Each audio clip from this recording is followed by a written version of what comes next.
السلام عليكم ورحمة الله وبركاته. نحمده ونصلي على رسوله الكريم أما بعد. فقد قال الله عز وجل في كلامه القديم والفرقان الحميد: أعوذ بالله من الشيطان الرجيم. بسم الله الرحمن الرحيم. يهب لمن يشاء إناثا ويهب لمن يشاء الذكور. صدق الله العظيم. அளவற்ற அருளாளனும் நிகரற்ற அன்புடையோனுமாகிய எல்லாம் வல்ல அல்லாஹுவின் பெயரால் துவங்குகிறேன். அருமை நாயகம் முஹம்மதுர் ரசூலுல்லா ஸல்லல்லாஹு அலைஹி வஸல்லம் அவர்களின் மீதும் நற்பாக்கியங்கள் நிறைந்த அவர்களுடைய உம்மத்தின் மீதும் குறிப்பாக இக்காணொளியில இணைந்திருக்கிற நம் அனைவர் மீதும் எல்லாம் வல்ல அல்லாஹுவின் நல்லருள் என்றென்றும் நிறைவாக உண்டாவதாக. ஆமீன்.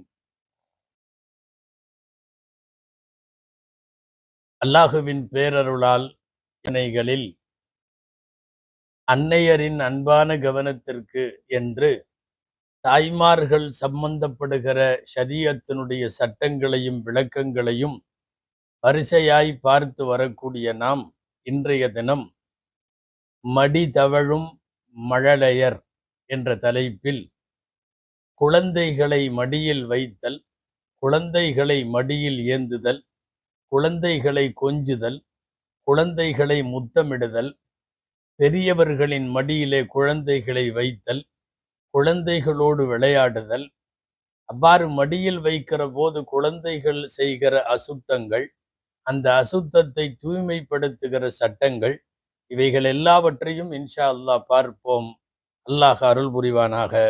அன்பானவர்களே, நபிகள் நாயகம் ஸல்லல்லாஹு அலைஹி வஸல்லம் அவர்களுடைய காலத்தில் ஒரு பழக்கம் இருந்தது.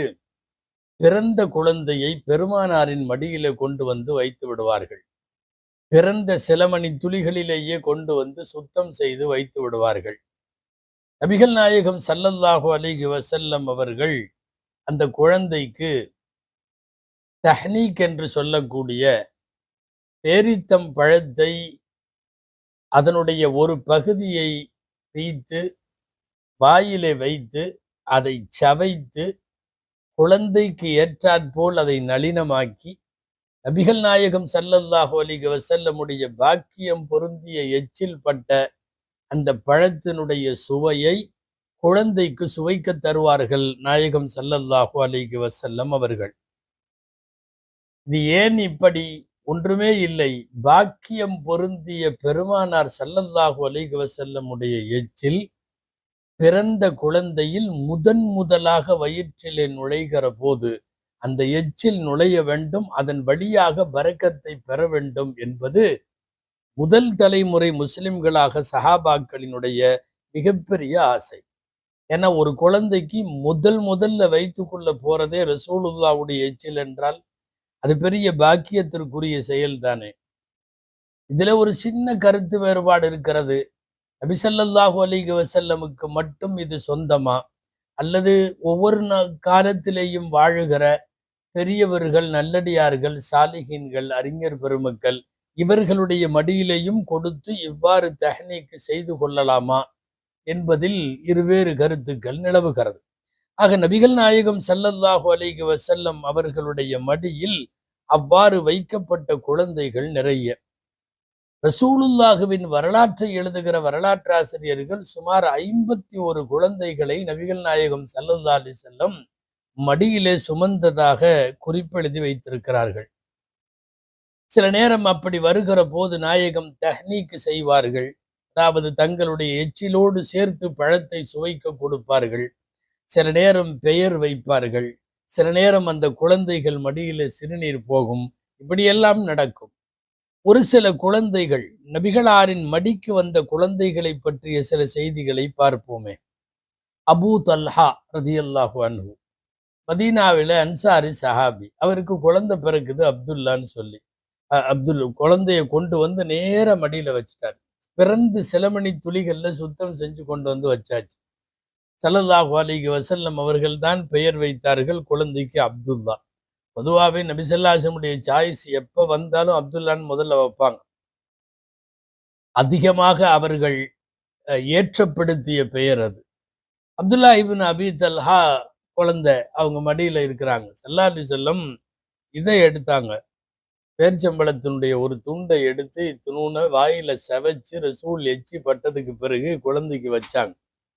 அது வச்ச உடனே அந்த குழந்தை நாக்க வெளிய தள்ளி அந்த பழத்தை சுவைக்குது. சில நேரம் நாம் தேன் தொட்டு வைக்கிற போது குழந்தைகள் தேனின் ருசியில் சப்பு கொட்டுதல் என்று சொல்லுவார்கள். அந்த மாதிரி அது நாக்க வெளிய நீட்டி அந்த பேரிச்சம்பழத்தை அது சுவைக்க துவங்கிய போது சிரித்துக் கொண்டே சுற்றி இருப்பவர்களிடம், அலா தரவுன ஹுப்பல் அன்சாரி அத்தமர், இந்த அன்சாரிகளுக்கு பேரிச்சம்பழம் எவ்வளவு பிரியம்னு பார்த்தீங்களா என்று சொன்னார்கள் நபி ஸல்லல்லாஹு அலைஹி வஸல்லம் அவர்கள். பொதுவாகவே மதீனத்து மக்களும் பேரிச்சம்பழமும் பிரிக்க முடியாத அங்கம்.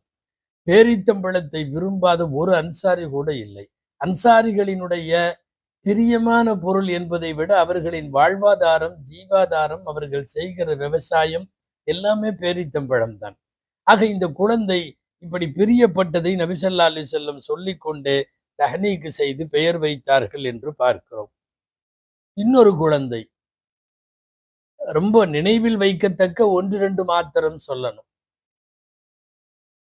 சிறப்பான புகழுக்குரிய தம்பதி அஸ்மா ஜுபைர் ரதியல்லாஹு அன்ஹுமா. இந்த தம்பதி அஸ்மா அபூபக்கர் ரதியல்லாஹு அன்ஹுடைய மகள், ஜுபைர் ஸல்லல்லாஹு அலைஹி வஸல்லம் மாமி மகன். இரத்த பந்த சொந்தம் 2ம். ஜுபைர் அஸ்மா தம்பதியினருக்கு குழந்தை பிறக்கிறது. பிறந்த உடனே அது ரொம்ப வாழ்த்துக்குரிய புகழுக்குரிய குழந்தையா போயிருச்சு. என்னன்னா, நபி ஸல்லல்லாஹு அலைஹி வஸல்லம் மதீனா போன முதல் வருஷத்திலேயே கொஞ்ச நாள்லயே பிறந்துச்சு இந்த குழந்தை. இந்த யகூதிகள்லாம் மதீனால இருந்தவன் முஸ்லிம்கள் மேல, ரசூலுல்லாஹ் மேல பொறாமையில ஒரு கட்டுக்கதையை கட்டி விட்டான். என்னன்னா, நாங்க வந்து மக்காவிலிருந்து இங்க வந்து செட்டில் ஆன முஸ்லிம்களுக்கெல்லாம் சூனியம் பண்ணிட்டோம்.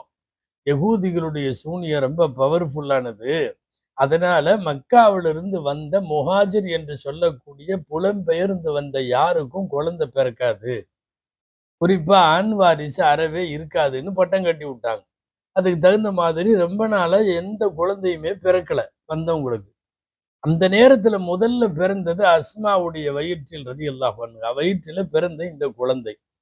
நிறைய பேத்துக்கு சந்தோஷம். காரணம், ஒரு மாபெரிய பழிச்சொல்லை, ஒரு அவதூறை முறியடித்திருக்கிறது இந்த குழந்தை. எல்லாம் வந்து தாத்தாங்கிற அடிப்படையில அபூபக்கர் ரலியல்லாஹு அன்ஹு நன்னா அவங்க அடிப்படையில அவங்கள ஆற தழுவி எல்லாம் வாழ்த்து சொன்னாங்க. பரக்கத்து உண்டாகட்டும்னு சொன்னாங்க. நாம இன்னைக்கு பாரக்கல்லாஹ் முபாரக் ஹோ அப்படின்னு எல்லாம் சொல்றோமல்ல, நிறைய பேர் வாழ்த்து சொன்னாங்க. இந்த குழந்தைய கொண்டு வந்து மடியில வச்சாங்க. ரசூலுல்லாஹ் ஸல்லல்லாஹு அலைஹி வஸல்லம் அப்துல்லா என்று பெயர் வைத்தார்கள். பின்னால் வரலாற்றில் அப்துல்லாஹ் இப்னு ஜுபைர் ரலியல்லாஹு அன்ஹு என்கிற பெயரோடு வாழ்வாங்கு வாழ்ந்து இஸ்லாமிய வரலாற்றில் நீக்கமற நிறைந்த ஒரு மிகப்பெரிய மனிதர். இப்ப என்னன்னா, நபி ஸல்லல்லாஹு அலைஹி வஸல்லம் இந்த மாதிரி குழந்தைகளை கையில ஏந்துறது, மடியில வாங்கி வச்சுக்கிறது, அவங்க பரக்கத்துக்கு துஆ செய்யறது, இப்படி நிறைய இருக்கிறது. அபூ மூசா அல் அஷ்அரி ரலியல்லாஹு தஆலா அன்ஹுடைய குழந்தை பிறந்த உடனே கொண்டு வந்து வச்சாங்க மடியில. ஸல்லல்லாஹு அலைஹி வஸல்லம் இப்ராஹீம் என்று பெயர் வைத்தார்கள். நபி ஸல்லல்லாஹு அலைஹி வஸல்லத்துக்கு நபிமார்களிலே ஆக பிரியமான பெயர் இப்ராஹீம். இதோ இந்த குழந்தைக்கு மட்டுமல்ல, தாங்களின் பெற்றெடுத்த சொந்த குழந்தைக்கும் இப்ராஹிம் அலைஹிஸ்ஸலாம் என்று பெயர் வைத்தார்கள். இப்ப இப்ராஹிம் அலைஹிஸ்ஸலாம் இப்ராஹிம்னு பேரை வச்சுட்டு ரசூலுல்லாஹ் ஸல்லல்லாஹு அலைஹி வஸல்லம் அந்த குழந்தைக்கு தஹ்னீக் செஞ்சாங்க. வாயிலே பழத்தை சுவைத்து குழந்தையை சுவைக்க வைத்தார்கள். அதற்கு பிறகு பாரக்கல்லாஹு லஹு என்று அந்த குழந்தைக்கு துஆ செய்துவிட்டு மீண்டும் அபூ மூசா அல் அஷ்அரி ரலியல்லாஹு அன்ஹு அவர்களுடைய கையிலே கொடுத்து விட்டார்கள். குழந்தைகளை கொஞ்சுதல், குழந்தைகளை முத்தமிடுதல், குழந்தைகளை பிரியத்தோடு கையாளுதல், இதுவெல்லாம் நபி வழி, இதுவெல்லாம் சுன்னத்து. இது யாரோ ஏதோ குடும்ப பழக்கம் எல்லாம் அல்ல. குழந்தைகளை கொஞ்சுவது என்பதும் முக்கியமான சுன்னத். எந்த அளவிற்கு என்றால், பெருமானார் ஸல்லல்லாஹு அலைஹி வஸல்லம் தொழுது கொண்டிருக்கிற போது குழந்தைகளை சுமந்து கொண்டு தொழுததாக உள்ள அறிவிப்புகள் எல்லாம் நாம் கேள்விப்பட்டிருக்கலாம்.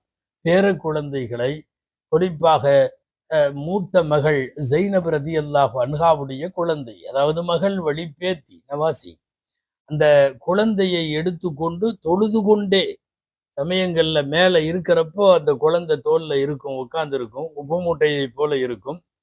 அப்புறம் ருக்குவுக்கு போவார்கள். சஜ்தாவுக்கு போறப்ப அந்த குழந்தைக்காக மெதுவா இறங்கி குழந்தைய இறக்கி விட்டுட்டு சஜிதாவுக்கு போவாங்க ஸல்லல்லாஹு அலைஹி வஸல்லம். உடம்பையெல்லாம் திருப்புறது இல்ல. குழந்தைய இறக்கி விட்டு. சில அறிவிப்புகள்ல வருது, திரும்ப எந்திரிக்கிறப்போ குழந்தை தொத்திக்கும் அவங்கள்ட்டயே. தொழுகையின் போது குழந்தையை சுமந்து கொண்டு பெருமானார் தொழுதது தனி பாடமாக சியாசித்தாவில ஹதீஸ் நூல்கள்ல பதிவாகி இருக்கிறது. இதுல ஒரு சட்டத்தை கூட சொல்லலாம். இன்னைக்கு நாம மொபைல், செல்போன் எல்லாம் வச்சுட்டு தொழுகிறோம். பாக்கெட்ல செல்போன் இருக்கு. தொழுகும்போது அடிக்குது. அப்போ நேரா அங்க கைய வச்சு மொபைல் போன் சத்தம் வராம அந்த கால அமைதிப்படுத்த அல்லது ரத்து செய்து விட கைய வச்சு ஒரு அமுக்கு அமுக்கிறது.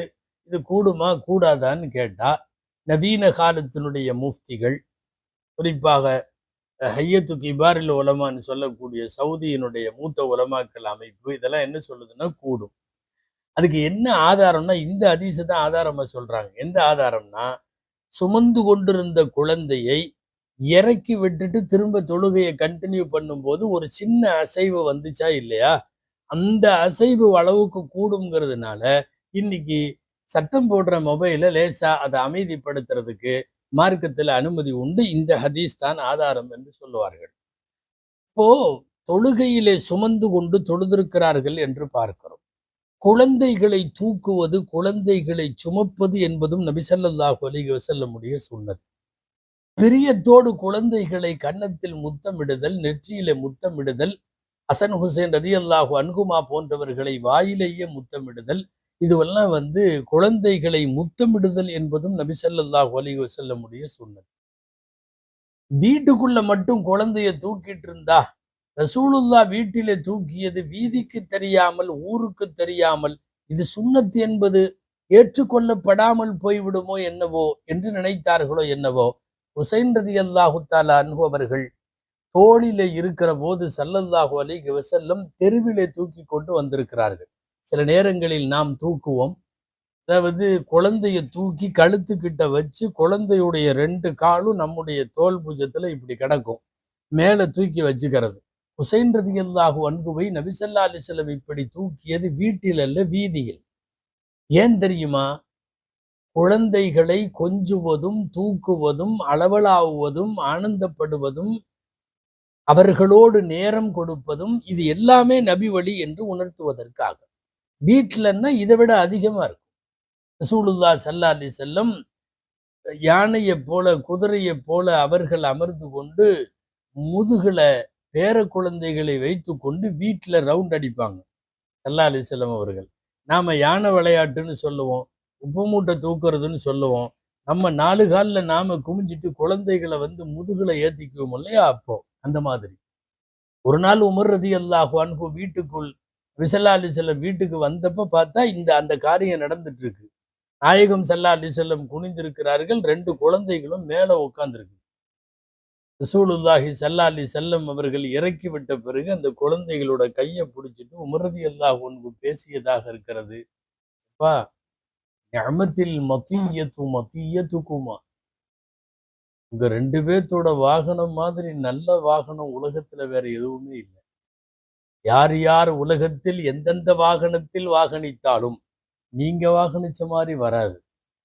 உங்க வண்டி மாதிரி வேற வண்டி இல்லை. நிஅமர் ராக்கிபானி அன்துமா, நீங்க 2 பேரும் வண்டியில உட்கார்ந்தீங்களே, உங்களை மாதிரி பிரயாணிக இனி உலகத்துல யாரும் இல்லை. அவன் ஒட்டகத்துல உட்காரட்டும், எதுல வேணாலும் உட்காரட்டும்.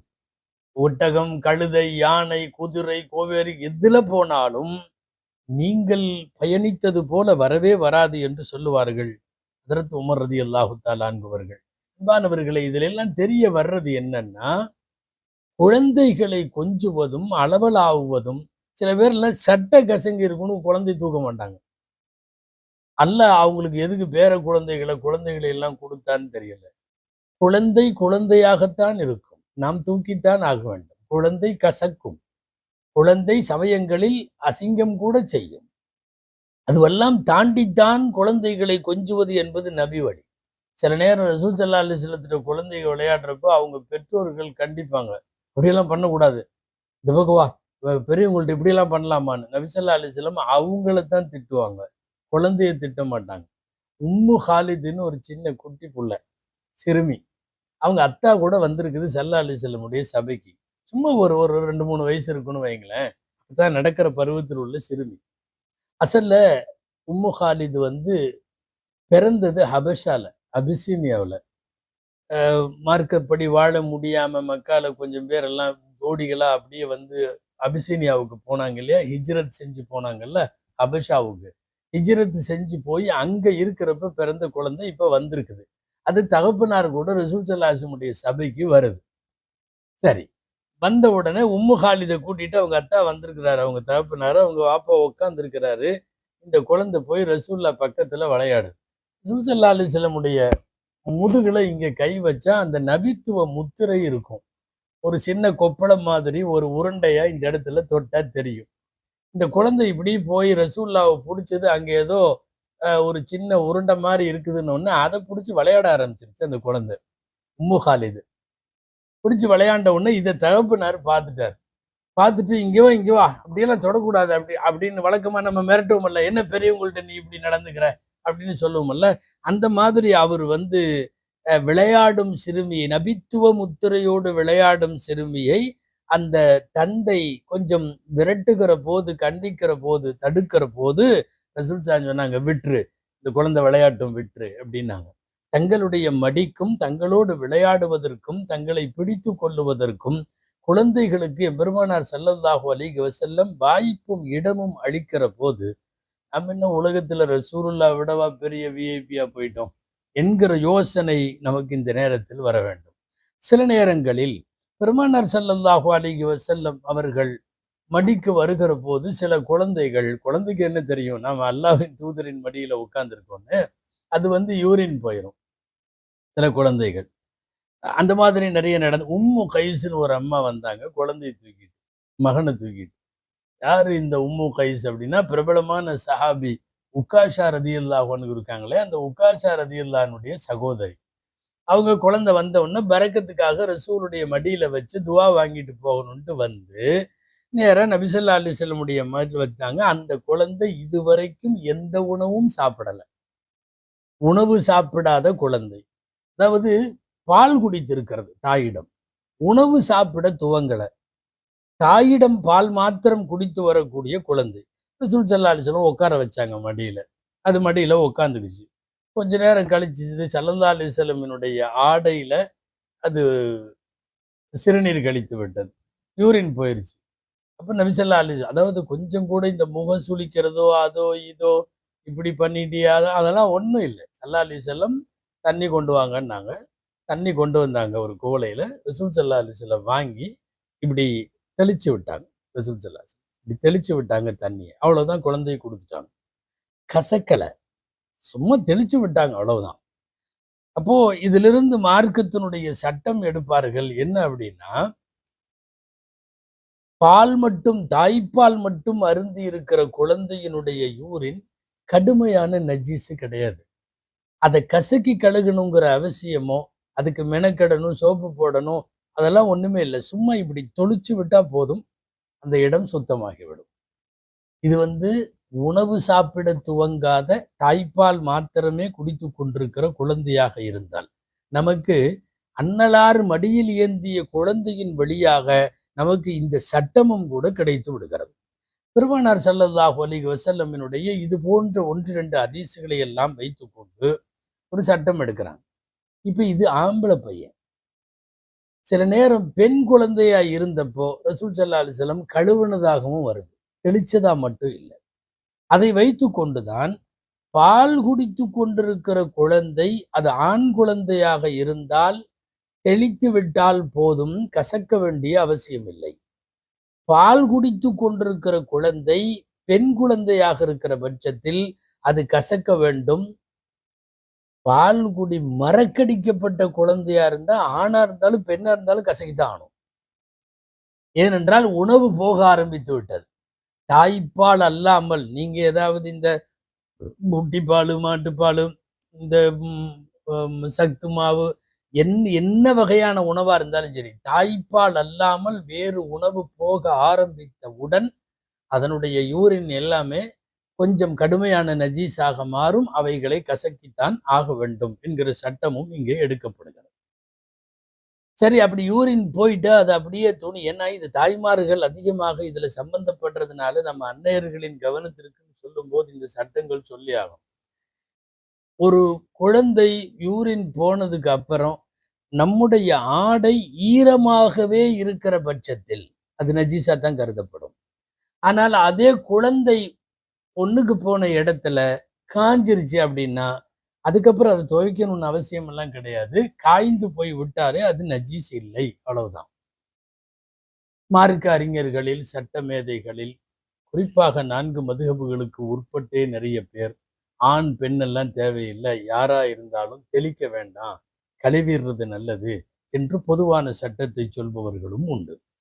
இது தாய்மார்களோடு சம்பந்தப்படுறதுனால இதுல இன்னொரு செய்தியும் சொல்லலாம். குழந்தைகளை நாம் சுத்தப்படுத்துகிறோம் அல்லவா?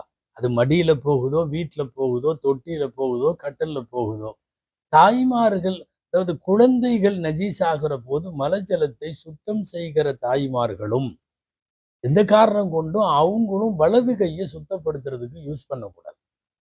நாம் நமக்கு சுத்தம் செய்து கொள்ளுகிற போது எப்படி இடது கையோ, அதுபோல குழந்தைகளுக்கு சுத்தம் செய்கிற போதும் இடது கைதான்.